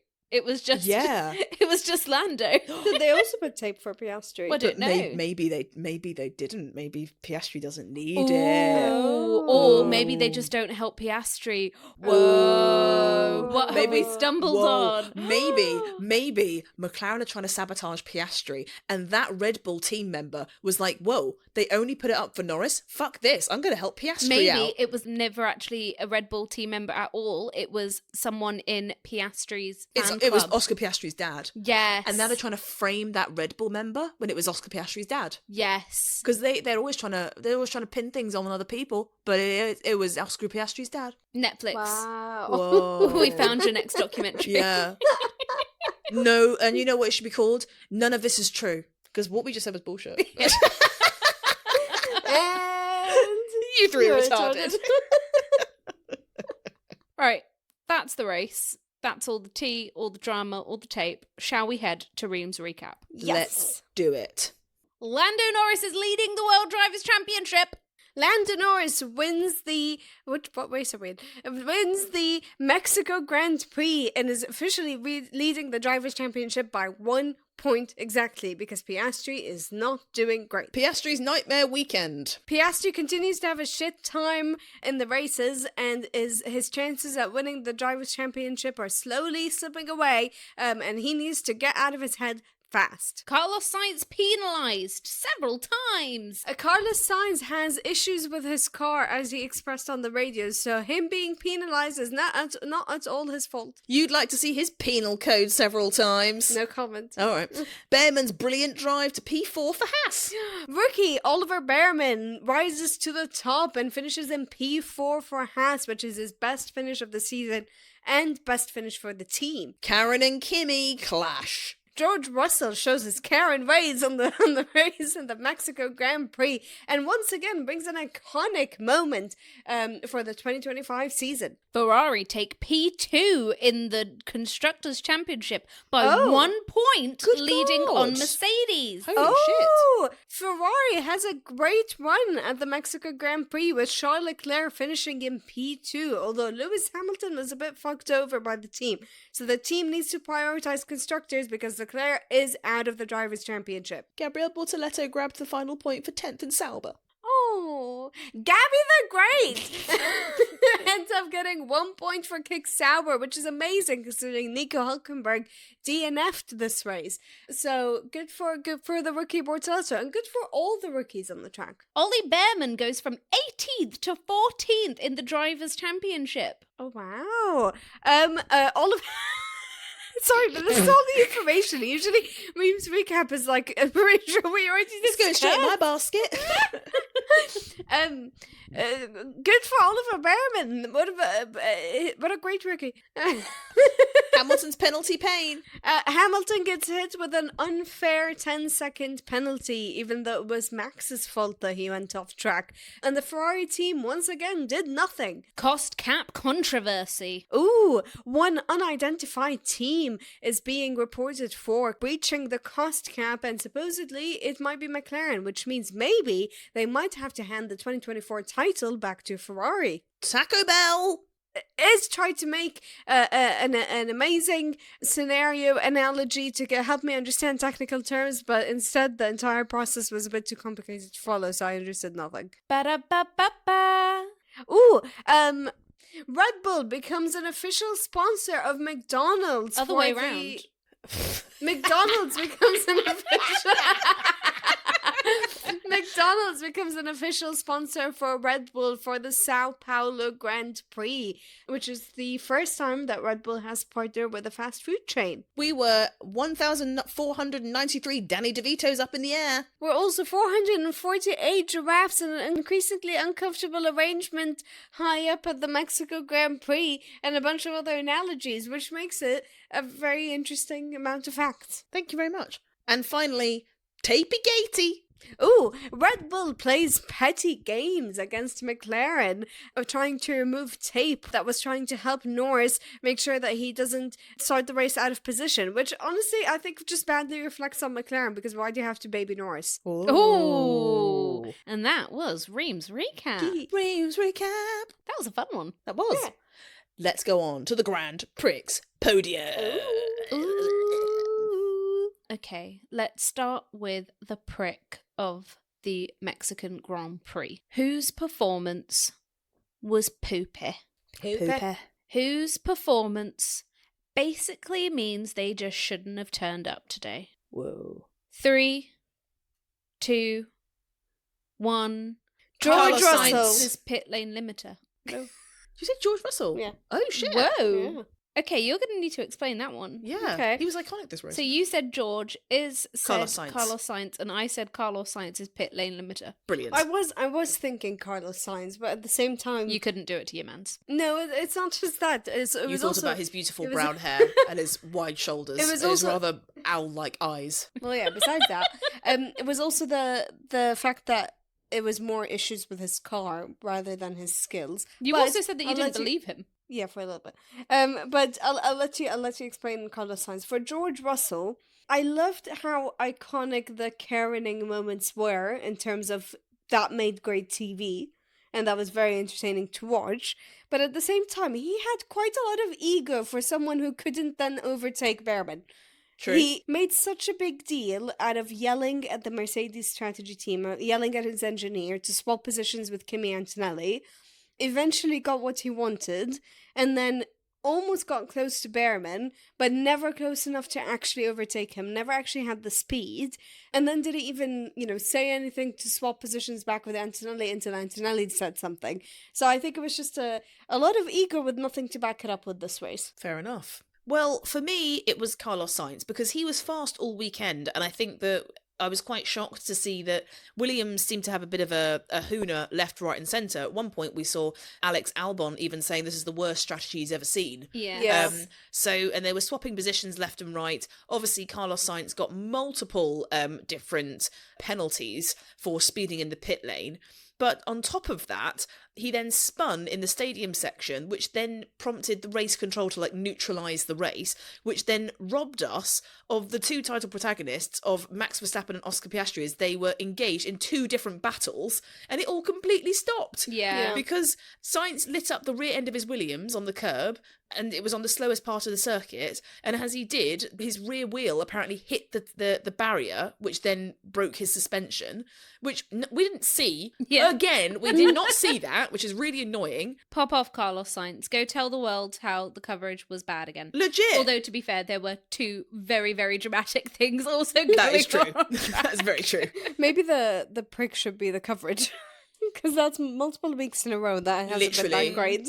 But Max had closed in on Leclerc. Well, he was within DRS and was right behind him and was going to challenge him for second place. And then even further back, Oscar Piastri was in DRS range for Ollie Bearman to fight for fourth. Yeah. And that all got stopped because they decided to put a virtual safety car.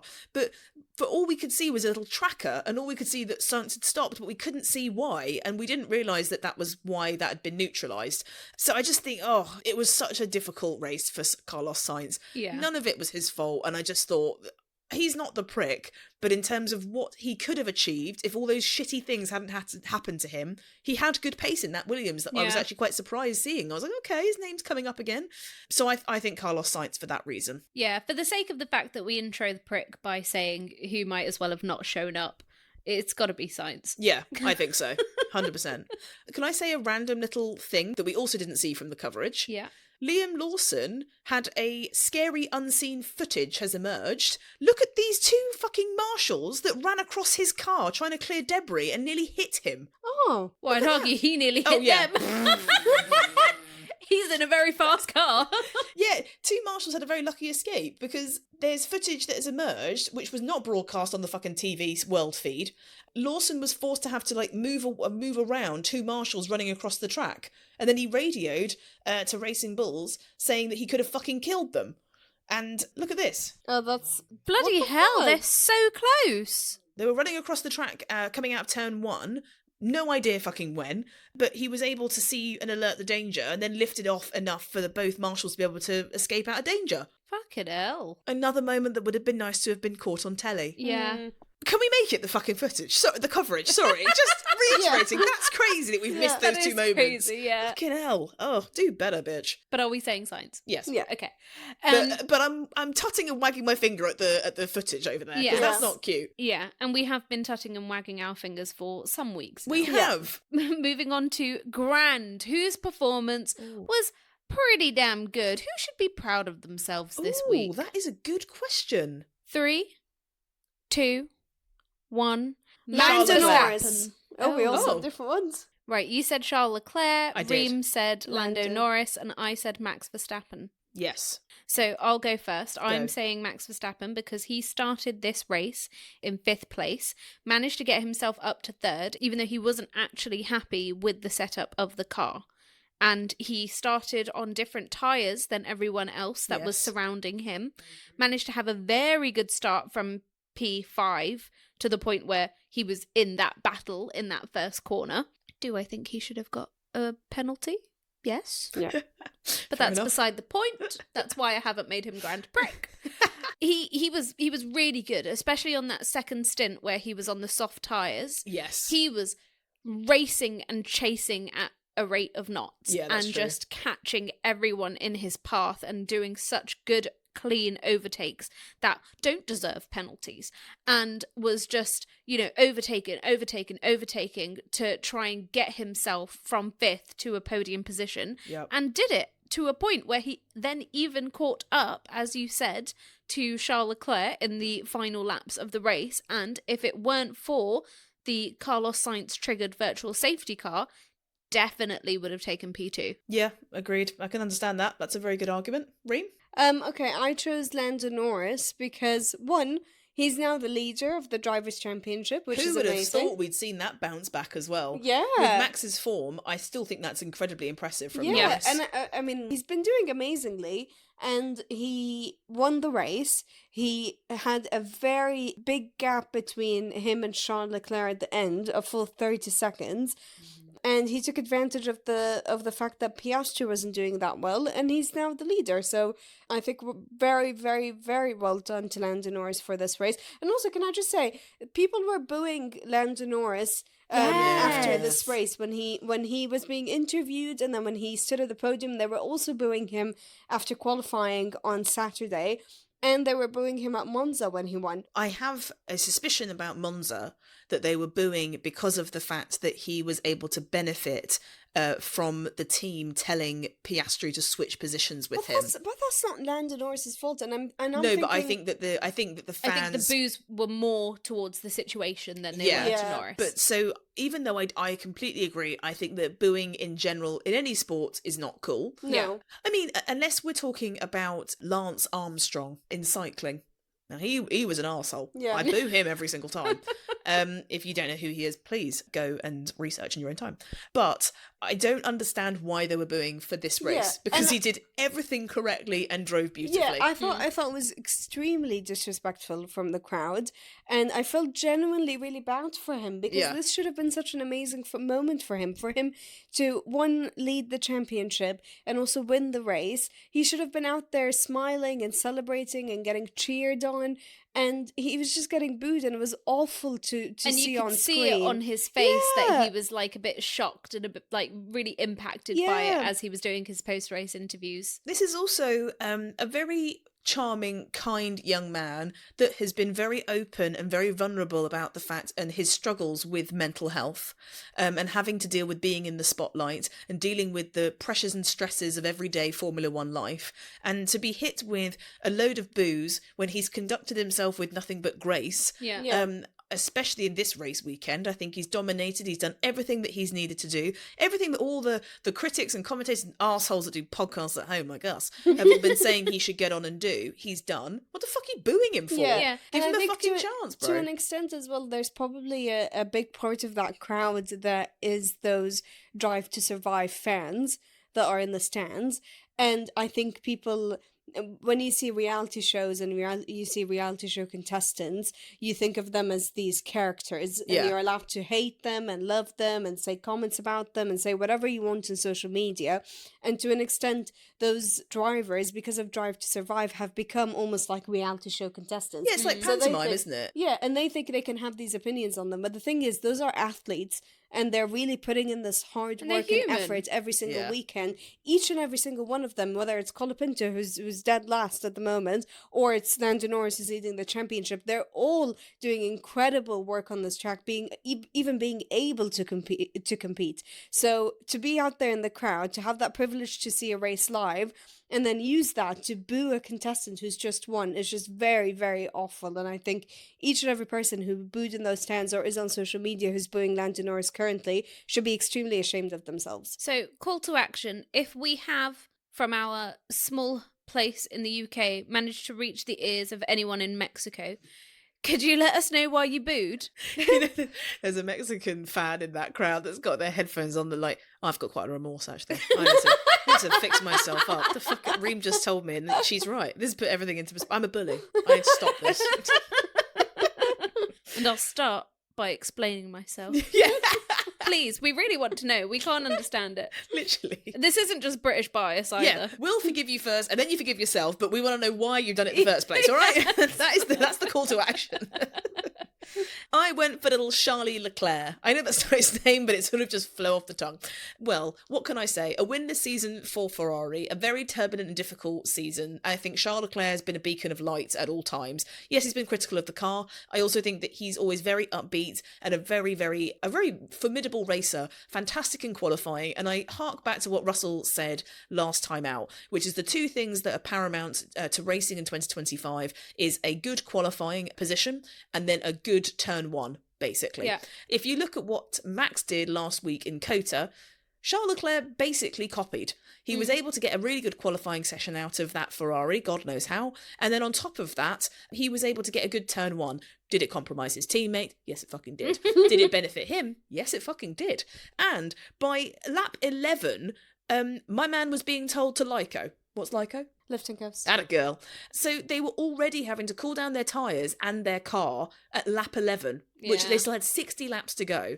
And he then got, a dummy call to come in, and then he didn't come in. By that point, the gap out in front from Norris to Leclerc was 17 seconds. So first place was out of contention by that point, right? You're not going to make that up. By the end of the race, it was 30 seconds. However, we then had a Max Verstappen hunting down little Charles Leclerc, and lap 65, he took a second out of Leclerc's pace. A second, as Leclerc was still managing these awful, tired, fucking medium tyres that had a massive offset and were much older than Max's. And yes, the virtual safety car helped him, but Leclerc didn't make any silly mistakes under pressure whilst we were still racing under green flag conditions, and he brought that car home to Maranello proudly in P2. And unfortunately, look at his teammate, started one place behind him, and suddenly he's got a Dutchman on the podium next to him, and they're not playing the Italian national anthem, although he didn't win, so that would never have happened. But I digress. I think that Charles Leclerc has done fantastically this race, considering that Ferrari has been plagued with issues and mid in nearly every single area of the car. I think he's been able to make it look half fucking decent. So well done, Charles Leclerc, because most of Maranello are struggling to do that. Okay, we do need to settle on one answer though. I personally, I'm not booing the kid, but I would discount Norris because he didn't really have to do much this race. He kind of just won! I know, but he just set sail on his own. He didn't really have like a real moment of like having to really work for his win. But he qualified really well, got pole and then won. I don't know. I'm not Ooh, seeing I'm sort it. of torn. I know what you mean, because but then he made it look easy, even Yeah. if it wasn't. Yeah. And that's how good he was today. also, And we that's put- difficult. I'm sure we put Max either last week or the race he won before as grand because he qualified in pole and, Yeah, we and probably won did. sprint and then won the race. I don't know. I'm not feeling Norris personally. I vote for Norris. Yeah? Yeah. Hey! Really? I do, yeah. Fine. I personally think Max's race was way better than Norris's. Oh, it kind of was. Oh, God, I'm stuck between a rock and a hard place here. What do I do? But Max was a bit spicy, but I quite like that side of Max. But Lando did fantastically. Fuck, I don't know what to do here. Fuck. Pick a hand, left or right. Left. Okay, Max. Yay. I choose Max. Okay, Max is our grand. God, I'm a bit of a people pleaser, aren't I? Jeez. Get me the backbone. And finally, who are we going to anoint Let's as all say it the at once. Grand Prick of the Mexican Grand Prix, whose performance this weekend was as good as this highly commended podcast? Girls, are we ready? Oh, I'm steady too. Oh, that's perfect. Then in 3, 2, 1, Oliver Bearman. Good boy. My goodness gracious me. I did not think when we were watching that race that was what was going to happen for that brilliant little rookie, Ollie Bearman. But Yeah. fucking hell, a fantastic race. He Yeah. did phenomenal. Mm-hmm. And I love that we still do not know how he got so far up at the start of that race. That was how quick Literally. and lightning he was. To have started in 9th place and God. finish in 4th Yep. in a Haas. He was fighting for a podium at one Yep. point. Mhm. Who gave him the right? Early on in the race, he managed to somehow capitalise and got past Verstappen in a Yes. fucking Red Bull. Yep. And hold up Piastri for a long old while. Yeah, he did absolutely fantastic. He was able to hold off George Russell's attack Mhm. in a much better car. He increased his gap to over a second when it mattered most. So he was able to hold on to it. And there was a lot of fucking cars behind him Yep. that Yeah. were all kind of thinking like, oh, it's only a Haas. Fucking Literally, easy. everyone would have been behind him thinking, okay, this is easy pickings. Literally. It's going to be like taking candy from a child on Halloween. Literally, but that was not what happened. No. And I think that it was kind of incredible to see that. Sometimes the 2025 season can be frustrating because you can't always predict how things are going to go. But when it happens like that and it's a mixed up grid and you see a car that you don't normally see that high up and they're able to hold on to it, it's like, fuck, that's great. Yeah, I think I thought it was Ollie awesome. Bearman cut a few of those drivers a slice of humble pie today. Fuck yeah. And he made him think twice about the Haas name, bitch.